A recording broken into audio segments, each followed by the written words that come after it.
प्रत्येक उपासक को ये बड़ी बात सूक्ष्मता से समझनी चाहिए कि स्पृहा का भी त्याग करना है। हमें अपने निर्वाह की चिंता का त्याग करना है, तभी तो शरणागति पुष्ट होगी। हमें ऐसा वास मिलना चाहिए, ऐसा वस्त्र मिलना चाहिए, ऐसा भोजन मिलना चाहिए, ऐसी अनुकूलता मिलनी चाहिए, ये सब बातें छोड़नी चाहिए। छोटी छोटी बातों में हम असंतुष्ट होते हैं, समझना पड़ेगा। आप जब तक चाहिए है तो साधना काहे की हो रही है? चाहिए को ना चाहिए में बदलने के लिए तो हो रही ना, जा ही न चाहिए। सेवक जी महाराज कह रहे, वेद विद्या पढ़त कर्म धर्मन करत जलप तन कलप की अवधियानी, चारु गति छाण संसार भटकत भ्रमत आस की पास नहीं तोरी जानी। ये आशा की फांसी काटने के लिए भगवत मार्ग में चले हैं। सेवक जी कह रहे बहुत शास्त्रों का ज्ञान है, बड़े कर्म धर्म कर रहे हैं, पर आशा की फांसी को गले में लटकाए हुए हैं, उसको काट नहीं पा रहे। क्या होगा? छोटी छोटी वस्तुओं ने इतना अधिकार कर लिया, इसके बिना हम नहीं चल सकते। नहीं, उपासक को जैसी परिस्थिति मिले उस परिस्थिति में प्रिया प्रीतम के विधान को देखना है। भाई सच्ची मानिए, ये नष्ट होगा, मरेगा ये, ना कोई इसको औषधि बचा सकती है, ना कोई इसको भोजन, ना इसको कोई पेस्ट, कुछ चाहे जितना पेस्ट रगड़ो ये बतीसी जाएगी, चाहे जितना गाजर का जूस पियो, विटामिन पाओ, नेत्रों की ज्योति जाएगी, क्योंकि इनका एक समय है, समय पर ये क्षीण होते चले जा रहे हैं। आपको एक ज्योति प्राप्त करनी है जो दिव्य, बढ़ती ही रहती, कभी घटती नहीं है, वो प्रेम ज्योति है।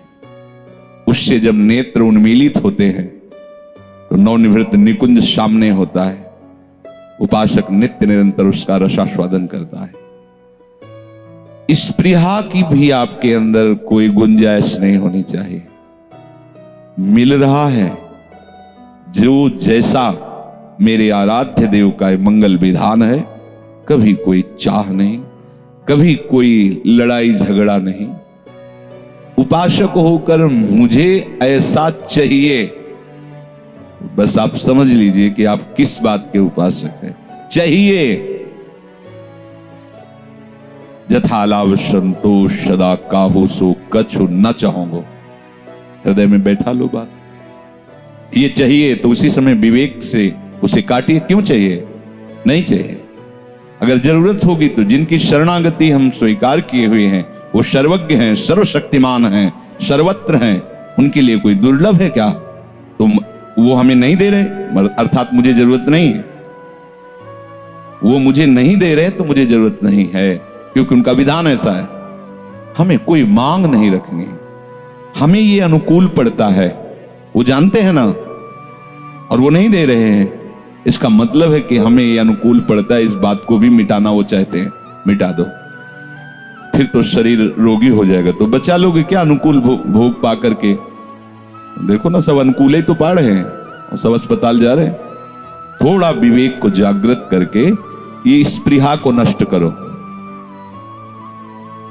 मांग हो जाती है उपासक को प्रतिकूलता के समय अनुकूलता की, इसे स्पृहा कहते हैं। मिटाओ इसको, बिल्कुल ऐसे रहो जैसे वो चाहें वैसे। पहला श्रीमद चतुरासी जी के पद का पंक्ति है, जोई जोई, ये सिद्ध पंक्ति है। यहीं से नित्य विहार रस में प्रवेश होता है। स्वामी जी महाराज, ज्यों ज्यों राखत हो त्यों त्यों रहियत हो हरि। अब आप विचार करके देखो, ये महापुरुष श्री जी की प्यारी सखियां हैं, नित्य विहार रस को प्रदान करने के लिए आई हैं। सिद्धांत में पहली पहली पंक्ति, ज्यों ज्यों राखत हो त्यों त्यों रहियत हो, जोई जोई प्यारो करे सोई मोहि भावे।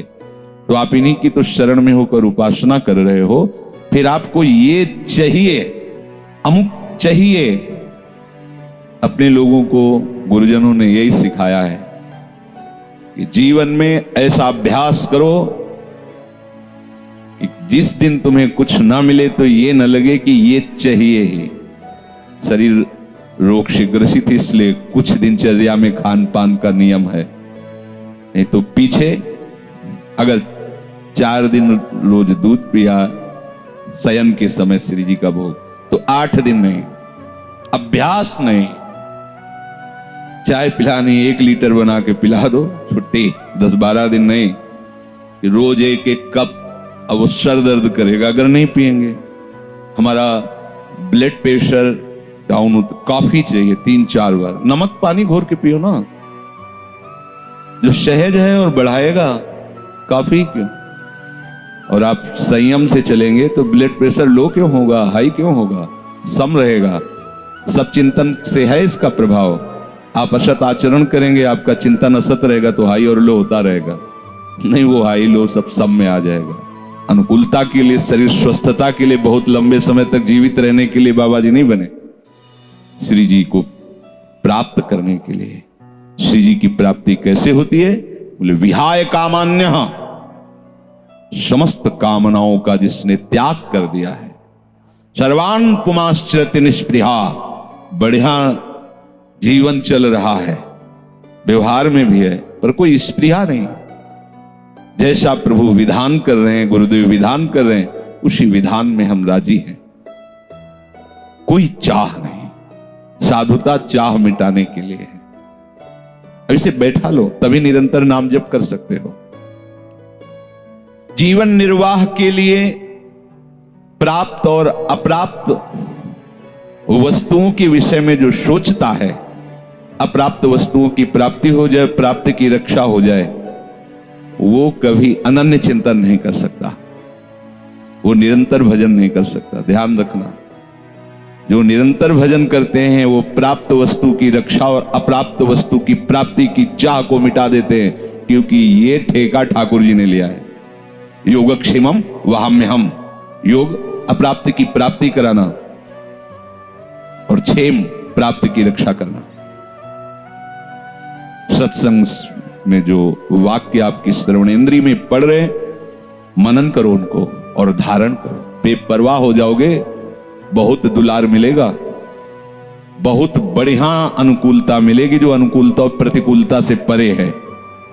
हर समय आप आनंद में डूबे रहेंगे। कभी इतना गुड़ भी मिल जाता था ना गंगा किनारे, तो ऐसे आकाश की तरफ देखते थे, सोच कितने कृपालु हो।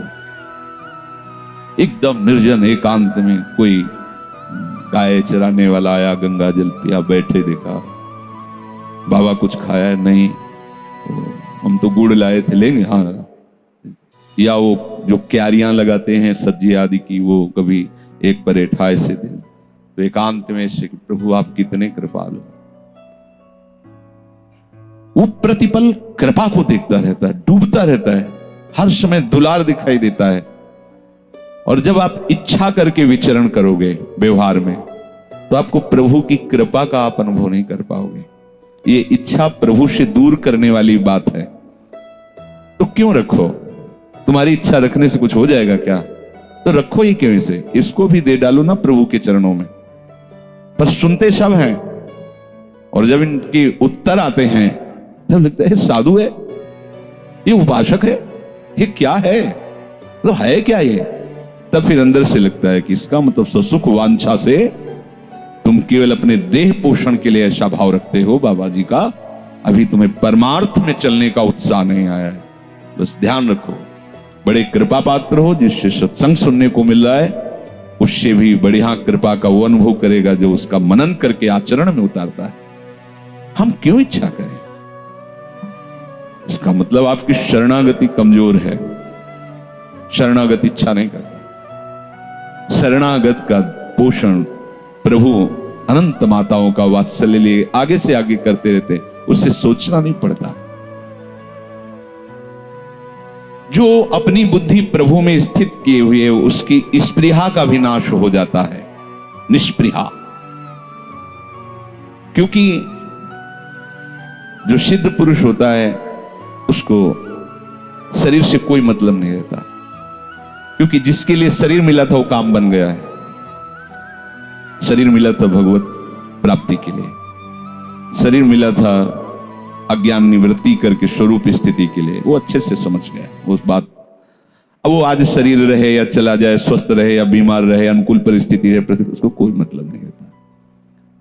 उपासक शरीर को समर्पित कर दिया है राग सहित। तो सिद्ध में तो ऐसा होता नहीं, उपासक को ऐसा करना नहीं है, क्योंकि पहुंचना तो वही है ना। तन मन प्राण सर्वस्व जब प्रियाजू को समर्पित है तो इतनी व्यवस्था नहीं जानती क्या, किसको कब क्या कैसे चाहिए। बस अगर हमारी ऐसी व्यवस्था है तो वैसे रख रही, वैसी व्यवस्था है तो वैसे रख रही, हम राजी हैं उसी में जिसमें उनकी रजा है। हम क्यों चाहें कि हमारे लिए ऐसी व्यवस्था हो जाए। चाह ही मिटाना उपासक की सिद्धावस्था में पहुंचने का संकेत है। जो अपनी चाह के पोषण में लगा रहता है, देखो छोटी छोटी बातों में गुस्सा हो जाना, छोटी छोटी बातों में परमार्थ का महत्व नहीं, गुरु गुरु मंत्र शास्त्र कोई महत्व नहीं, अनुकूलता का महत्व है। देखो ना, तो क्या साधना है, अनुकूलता कोई साधना है। अरे अनुकूलता को मिटाने के लिए तो साधना की जाती है। स्पृहा भी वो महापुरुष के हृदय में नहीं होती जिसकी बुद्धि भगवान में स्थित है। उपासक को बेपरवाह हो जाना चाहिए अपनी तरफ से। तुम हो ना बेपरवाह, तब तो तुम समझोगे ना प्रभु के कृपा प्रसाद को।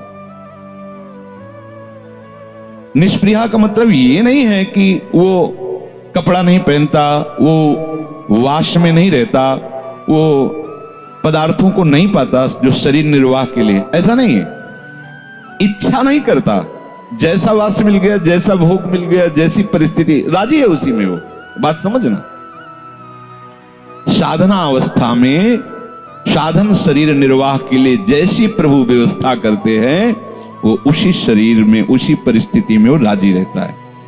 बीमार है तो कोई शिकायत नहीं है, स्वस्थ है तो कोई अहंकार नहीं है। तो क्यों शिकायत नहीं होगी? अब शरीर बीमार हो गया, अब तो साधना नहीं बनेगी ना। अब साधना बनेगी जिससे भगवत प्राप्ति होती है, क्योंकि तुम्हारा अहंकार अब गलित होगा। वो अहंकार गलित होकर आर्त भाव से पुकारना ही भगवत प्राप्ति का स्वरूप है। सब कुछ भागवतिक चेष्टाएं की गोपी जनों ने, जब प्रभु अंतर्धान हो गए रास में, सब भागवतिक चेष्टाएं हैं। लीला गायन, लीला अभिनय, प्रत्येक लता से पूछना सब। लेकिन भगवत प्राप्ति कब हो रही हो? भगवान उनके बीच में कब प्रकट हो रहे हैं? जब आर्त भाव से अब कोई उपाय नहीं रह गया है तो रुरुदु सुस्वरम राजन कृष्ण दर्शन लालसा, तो तासा माविर्भूत छौरी स्मयमान मुखाम्बुजा, पीतांबर धरा सृगवी साक्षान मनमथन। उन्हीं के बीच में ही प्रभु प्रकट हो गए। जब उपासक अहंकार रहित होकर दैन्य भाव से कि अब तो कोई साधन करने लायक ही नहीं रहा, हे करुणा, वही गोपी जनों के बीच में ही प्रकट हो गए। कुछ कर सकते हो तब तक कर ले, बिना करे हुए वो आएगा भी नहीं। वो स्थिति तभी आती है जो हार गया। वहीं श्री कृष्ण थे जहां द्रौपदी थी। नहीं, एक भी सहयोग नहीं मिल रहा है, श्री कृष्ण का एक भी संकेत नहीं मिल रहा। बहुत प्यार प्रभु करते हैं द्रौपदी जी को, द्रौपदी जी भी प्रभु को प्यार करते हैं। तो थोड़ी अनन्यता में अभी ढिलाईपन था। 5 पति बलवान, सभा में एक से एक धर्मात्मा, ऐसा कैसे हो सकता है? लेकिन ऐसा हुआ। देखा वो अपनी ग्रीवा झुकाए बैठे, कोई उत्तर नहीं दे रहा, कोई रोक नहीं रहा। ये दुष्ट अमर्यादित चेष्टा करते ही जा रहे हैं। यज्ञ से प्रकट हुई, किसी स्त्री से प्रकट नहीं हुई। मंत्रों के द्वारा यज्ञ की आहुति से श्री द्रौपदी जी का प्रादुर्भाव हुआ है। बल से रोका। जब देखा 10,000 हाथियों का बल रखने वाला, कितनी देर हम इससे लड़ पाएंगे? दांत से पकड़ लिया। जब देखा आप एक ही झटके में दांत से भी वस्त्र छूट जाएगा, अब कोई नहीं, हे कृष्ण द्वारिका वासे। ये शब्द पूरा नहीं हुआ था और भगवान वस्त्र रूप से प्रकट हो गए। भगवान का वस्त्रावतार हो गया। उपासक कहीं ना कहीं अन्य आश्रय लिए रहता है, इसीलिए उसे भगवत साक्षात्कार होने में विलंब होता है। भगवान प्रतिकूलता देखकर उसकी वो कचाई हटा देते हैं, वो अनुकूलता से नहीं हटेगी। अगर ये परिस्थिति ना आती तो द्रौपदी जी को ये बात अनुभव में ही नहीं आती कि हमारी अनन्य गति में कहीं ना कहीं अभी अंतराय है। इतनी प्रवीण हो गई द्रौपदी जी अनन्यता में, पूरे जीवन फिर कहीं अन्य का आश्रय समझ गई कि नहीं नहीं, कृष्ण के सिवा और कोई नहीं। तो चाहे हमारा शरीर अस्वस्थ हो, अव्यवस्था में हो, तो हमें ये विचार करना चाहिए कि मेरे प्रभु मेरे लिए बड़ा मंगल विधान कर रहे हैं भगवत प्राप्ति का। पर ये उपासक वही सह सकता है जिसने लक्ष्य बना लिया है भगवत प्राप्ति, जो साधु समागम में रहता है, अन्यथा नहीं सह पाएगा। इसलिए भक्ति कर दीप, प्रेम कर बाती, साधु संगति करी अनुदिन राती। कोई भी कामना और स्पृहा का त्याग किए बिना स्थित प्रज्ञ नहीं हो सकता, अटल बुद्धि निश्चल बुद्धि वाला नहीं हो सकता भगवत में अटल बुद्धि। क्योंकि कामना किसी न किसी व्यक्ति वस्तु स्थान को लेके होती है, और इसी का नाम संसार है। जब चित्त संसार से कामनाओं से जुड़ा है तो अंतराय है ना, और जब तक अंतराय है तब तक जो परमानंद है वो प्रकाशित नहीं होता। अच्छे से समझ लो, अंतराय नहीं। आप जितना अंतराय रखते हैं उतना ही अंतराय में है प्रिया प्रीतम। आप अंतराय हटाइए, देख लीजिए, एक सेकंड भी नहीं लगेगा, पक्का समझ लीजिए। ये संत महापुरुष जन जो है ऐसे नहीं जीते। अगर ऐसा ना होता तो प्रत्येक महात्माओं के आप वचन पढ़ करके देख लीजिए, और सब चले हैं आप जैसे ही। और जब वो अंतराय खत्म हुआ तब उनको रहस्य समझ में आया। अपनी कोशिश करनी अंतराय हटाने की, निरंतर भजन भजन करने में जो अंतर होता है, ये कामना स्पृहा है, इच्छा। ऐसा हो जाता तो ठीक, ऐसा क्यों ऐसा हो जाता? जैसे प्रभु को मिलना वैसा वो विधान कर रहे हैं, हमको उसमें राजी रहना है। हमें उधर कोई पर्चा नहीं लगाना कि हमारी ये इच्छा है आप इसकी पूर्ति कर दो। अगर पूर्ति हो गई तो अंतराय लंबा बन जाएगा। आप परमार्थ मार्ग के पथिक हैं, अपनी इच्छाओं की पूर्ति में कभी खुश मत होना। अंदर से असंतुष्ट हो जाना कि हमें लगता है कि अभी हम पे पूर्ण नजर नहीं है क्या, क्योंकि हमारी इच्छाएं क्यों पूर्ण हो रही, ये तो गलत हो रहा है। हमने जो सोचा वही हो रहा है, हमने जो चाहा वही हो रहा है। नहीं होना चाहिए था। आप जो चाहते वो होना चाहिए था। हमारी चाह नष्ट होनी चाहिए थी, हमारी चाह के प्रतिकूल परिस्थिति आनी चाहिए थी, जिससे मुझे राग ना होता और अगली बार चाह करने की हिम्मत ना होती। निर्ममा प्रभु कह रहे विहाय कामान्य सर्वान पुमाश्चर्ति निष्प्रिया निर्ममो। जो भगवत प्राप्त महापुरुष होते हैं उनमें ममता नहीं होती, क्योंकि ये एक अहमता ममता ये जग में है दुखदाई। ये जब श्री जी की ओर लगे तो होत परम सुखदाई। इसलिए तात मात सुत दार देह में मति अरुझय मति मंदा। उपासक ममता का त्याग करता है, और परिपक्व अवस्था का जो उपासक होता है उसमें ममता होती ही नहीं है। दिखाई देता है, उनका ममत्व दिखाई देता है, क्योंकि शब में उनको अपना आराध्य देव दिखाई देता है। वो अपने आराध्य देव से ममता प्यार करते हैं। अपने लोग देहाभिमानी तो समझते हैं मुझसे, नहीं, वो अपने आराध्य देव से करते हैं। इसीलिए जब अवसर आता है तो उनको हम देखते हैं वो निर्मम, तो लगता है वो क्या था, तो तुम गलत समझे थे। वो अपने आराध्य देव से प्यार करते हैं, अपने आराध्य देव को सामने देखकर उसको दुलार करते हैं। आपको लगता है कि मुझ देहाभिमानी को नहीं, निर्ममो। जो स्थित प्रज्ञ महापुरुष होता है उसमें ममता नहीं होती है, क्योंकि सबसे ज्यादा ममता अपने देह और प्राण में होती है। देह प्राण ते प्रिय कछु नहीं, और वो प्रभु को दे चुका है। अब उसकी ममता का कोई स्थान ही नहीं रह गया, क्योंकि देह प्राण संबंध से ही वस्तु व्यक्ति स्थान में ममता होती है। उसने अपने प्रिय देह प्राणों को भी प्रिया प्रीतम के चरणों में समर्पित कर दिया है। अब ममता उपासक की, अब ममता केवल प्यारी जो और प्यारे जो के चरणों में है। ममता नित्य विहार में, समता सब संसार में। ये सिद्धांत है।